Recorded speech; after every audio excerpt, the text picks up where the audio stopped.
చూడండి ఫ్రెండ్స్, బెండకాయ చారు, కమ్మని రుచితో బెండకాయ చారు కొద్దిగా టమాటాలు చింతపులుసుతో ఎలా రెడీ చేయాలో మనం ఈ వీడియోలో చూద్దాం. పదండి మరి ఇంకా లేట్ చేయకుండా వీడియోని స్టార్ట్ చేద్దాం.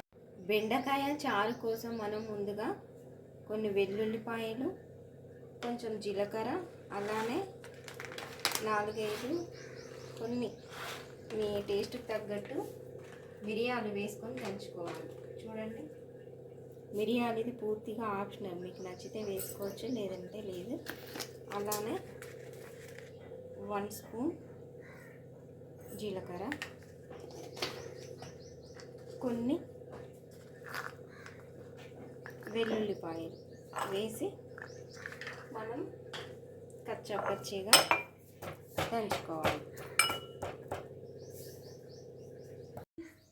చూడండి, కచ్చా పచ్చిగా వెల్లుల్లి, జీలకర్ర, మిరియాలు దంచి పెట్టుకున్నాను. ఇప్పుడు ప్రాసెస్లోకి వెళ్ళిపోదాం. ప్యాన్ పెట్టుకున్నాను.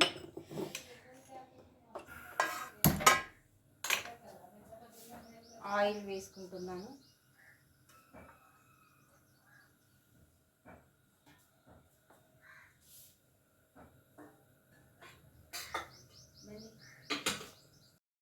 ఆయిల్ హీట్ ఎక్కింది. బెండకాయ చారుకి మనం తాలింపు వేసుకుందాం.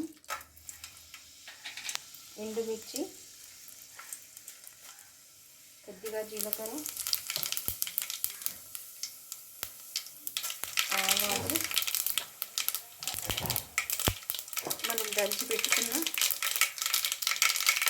వెల్లుల్లి పేస్ట్,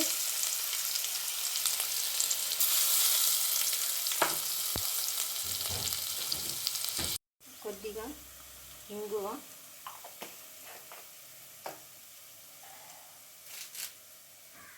కరివేపాకు,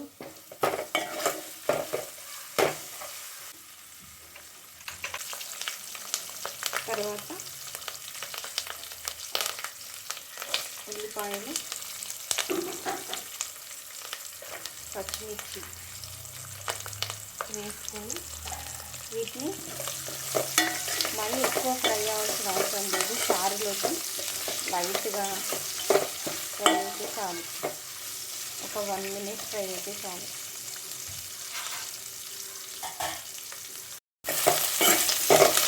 ఉల్లిగడ్డ ఫ్రై అయిన తర్వాత కొంచెం అల్లం, అలానే పసుపు వేసి కలిపేద్దాం.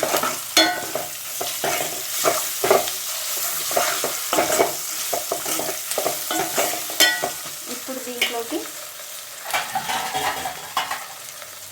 ముందుగానే కట్ చేసి పెట్టుకున్న కొన్ని బెండకాయ ముక్కలు యాడ్ చేసేసుకున్నాం.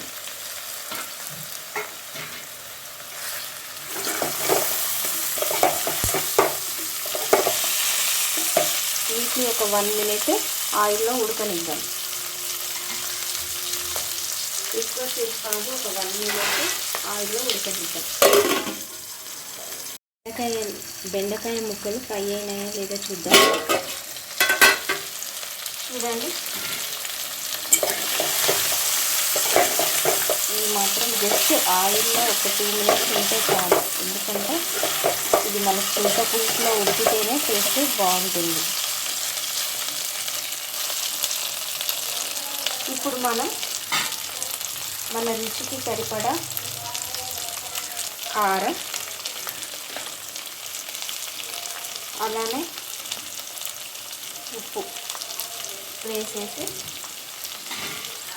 కలిపిద్దాం.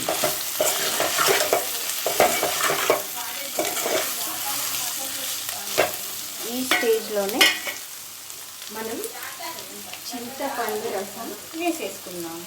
చూడండి, నేను ముందుగానే చింతపండు రసం తీసి పెట్టాను, ఇందులో యాడ్ చేస్తున్నాను.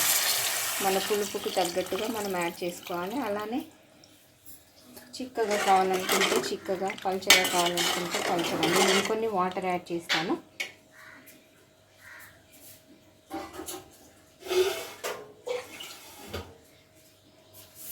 ఇంకొన్ని వాటర్ యాడ్ చేస్తున్నాను. ఓకే, ఇప్పుడు ఒక 10 నిమిషాలు మరగనిద్దాం. 10 నిమిషాల తర్వాత చూద్దాం.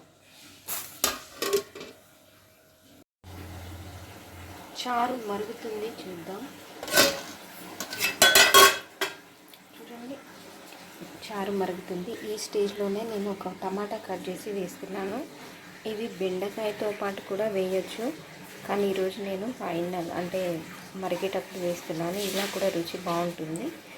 ఇలా మరిగేటప్పుడు వేసుకొని ఇంకొక 10 నిమిషాలు మంచిగా మరగనిస్తే మన బెండకాయ చారు రెడీ అయిపోతుంది. ఓకే, బెండకాయ చారు రెడీ అయిపోయింది. చూడండి, చక్కగా మసిలిపోయింది. దీంట్లోనే బెండకాయ ముక్కలు, టమాటా ముక్కలు కూడా మంచిగా ఉడికిపోయినాయి. మరీ పేస్ట్ లాగా అయిపోతే బాగుంటుంది. ముక్కలు ఇలానే ఉండాలి, అప్పుడే టేస్ట్ బాగుంటుంది. ఫైనల్గా మనం కొద్దిగా సాంబార్ పౌడర్ యాడ్ చేస్తున్నాను.